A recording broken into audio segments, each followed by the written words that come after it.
আরজিকর মেডিকেলে আর্থিক দুর্নীতি মামলায় চিকিৎসক বিধায়ক সুদীপ্ত রায়কে আজই তলব ইডির। দুদিন আগে মঙ্গলবার তার সিথির বাড়ি নার্সিংহোমে তল্লাশি অভিযান চালায় কেন্দ্রীয় এজেন্সি ইডি। আধিকারিকরা হানা দেন সুদীপ্ত রায়ের হুগলির দাঁতপুরের বাগান বাড়িতেও। এই মুহূর্তে সরাসরি চলে যাব আমাদের প্রতিনিধি প্রকাশ সিনহার কাছে। প্রকাশ, এর আগে সিবিআই জিজ্ঞাসাবাদ করেছে সুদীপ্ত রায়কে এবং তারপর তার বাড়ি, বাগান বাড়ি এবং নার্সিংহোমে তল্লাশি চলে। আজ ইডির তরফ থেকে তলব করা হয়েছে। কি জানতে চাওয়া হবে, কখন তলব করা হয়েছে তাকে?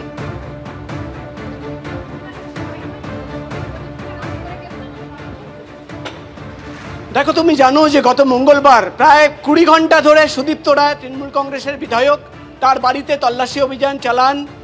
ইডির গোয়েন্দারা তার নার্সিংহোমে তল্লাশি অভিযান চালানো হয় এবং যেটা ইডি সূত্রের খবর, তৃণমূল কংগ্রেসের চিকিৎসক বিধায়ক সুদীপ্ত রায়, তাকে কিন্তু আজকে ইডি দপ্তরে তলব করা হয়েছে। মূলত ইডি আধিকারিকরা জানাচ্ছেন যে সুদীপ্ত রায় তার বাড়িতে এবং নার্সিংহোমে তল্লাশি অভিযান চালিয়ে একাধিক নথি তারা বাজেয়াপ্ত করেছেন, একাধিক ডিজিটাল ইকুইপমেন্ট বাজেয়াপ্ত করেছেন এবং তার সামনেই কিন্তু সেই মোবাইল ফোন খোলা হবে, ডিজিটাল ইকুইপমেন্ট খোলা হবে এবং যে সমস্ত নথি সামনে রয়েছে সেটা সামনে রেখেই, সেই তথ্যকে সামনে রেখেই সুদীপ্ত রায়কে জিজ্ঞাসাবাদ করা হবে। এবং তোমাকে বলে দিই, যেটা ইডি তরফে দাবি করা হচ্ছে যে গত কয়েকদিন ধরে তদন্ত চালিয়ে প্রাথমিক তদন্তের পর আর্থিক লেনদেন সংক্রান্ত কিছু তথ্য এবং নথি তাদের হাতে এসেছিল। অর্থাৎ আরজিকর দুর্নীতি মামলায় কোথায় কোথায় টাকা পৌঁছে গেছে, কিভাবে টাকা পৌঁছে গেছে, সেই তদন্ত যখন ইডি আধিকারিকরা চালাচ্ছিলেন তখন কিন্তু সুদীপ্ত রায়ের নাম একবার নয় বারবার উঠে আসে এবং সেই তথ্য সামনে রেখেই তার বাড়ি এবং নার্সিংহোমে পৌঁছে গেছিলেন ইডি আধিকারিকরা। সেখানে তল্লাশি অভিযান চালানো হয়। এবার যেটা ইডি সূত্রের খবর, আজকেই তৃণমূল কংগ্রেসের চিকিৎসক বিধায়ক সুদীপ্ত রায়, তাকে কিন্তু ইডি দপ্তরে তলব করা হয়েছে এবং আজকে তিনি যখন আসবেন তাকে জিজ্ঞাসাবাদ করা হবে।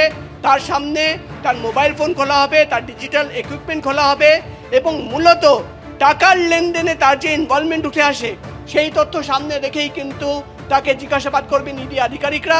তোমার মনে থাকবে যে প্রথমে সিবিআই তার বাড়িতে যায়, তল্লাশি অভিযান চালানো হয়, তার নার্সিংহোম থেকে প্রচুর নথি তারাও বাজেয়াপ্ত করেছিল, তাকে জিজ্ঞাসাবাদও করা হয় এবং গত মঙ্গলবার যখন তার বাড়িতে ইডি আধিকারিকরা পৌঁছে গেছিলেন সেখানেও কিন্তু প্রায় টানা 20 ঘন্টা তল্লাশি অভিযানের পর বেশ কিছু নথি সেখান থেকে বাজেয়াপ্ত করা হয় এবং বেরোনোর সময় দেখা যায় যে একটা বাক্স করে নথি ইডি আধিকারিকরা বার করছেন। আজকে তিনি আসলেন, তাকে মূলত কিন্তু আরজিকর দুর্নীতি মামলায় আর্থিক লেনদেন সংক্রান্ত তথ্য এবং প্রমাণ সামনে রেখেই জিজ্ঞাসাবাদ করা হবে, এমনই খবর আমরা ইডি সূত্র মারফত জানতে পারছি। ধন্যবাদ প্রকাশ। আরজিকর মেডিকেলে চিকিৎসককে ধর্ষণ খুনের তদন্তে এবার সিবিআই দপ্তরে ডাক পড়ল ডিওয়াইএফআই নেত্রী মীনাক্ষী মুখোপাধ্যায়। সকাল 11টায় সিজিও কমপ্লেক্সে গেলেন ডিওয়াইএফআই এর রাজ্য সম্পাদক। 9ই আগস্ট আরজিকর হাসপাতাল থেকে চিকিৎসকের দেহ বার করার সময় সববাহী গাড়ি আজকে বিক্ষোভ দেখানো হয়। কেন্দ্রীয় এজেন্সির দাবি ছবিতে মীনাক্ষীকে দেখা যায়। সেই সূত্রেই ডিওয়াইএফআই নেত্রীকে ডেকে জিজ্ঞাসাবাদ করে তার বয়ান রেকর্ড করতে চায় সিবিআই।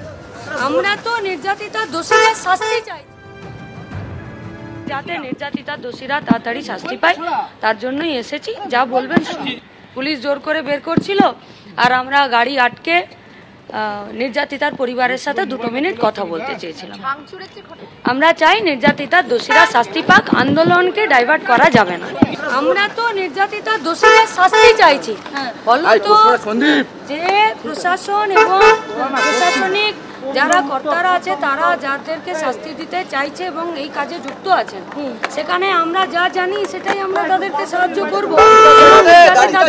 শাস্তি দেবে, রাস্তায় আন্দোলন